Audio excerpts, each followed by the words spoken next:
ঈমান আর আমল লইয়া যদি কবরে যাও, একটা সময় ওটাইয়া আমার মালিক কিন্তু জান্নাতে দিবে।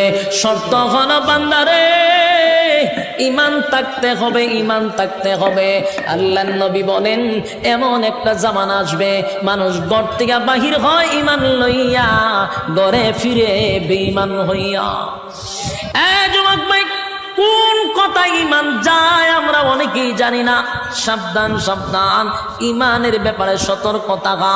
ঈমান যদি না থাকে গো, উপায় নাই, উপায় নাই। ঈমান যদি থাকে, গুনার কারণে জাহান্নামের আগুনে আল্লাহ জ্বালাবে, একটা সময় জান্নাত পাবেন। ঈমান যদি না থাকে, কুকুর বিড়ালের মতো নয়, আমাদের চেয়ে কুকুর বিড়াল অনেক ভালো, তাদের জাহান্নাম নাই। মানুষ চতুষ্পদ জানোয়ারের চেয়ে অনেক নিকৃষ্ট হয়ে যায় যখন ঈমান না থাকে। আল্লাহ বলেন অনন্তকাল জাহান্নামের আগুনে জ্বলতে হবে।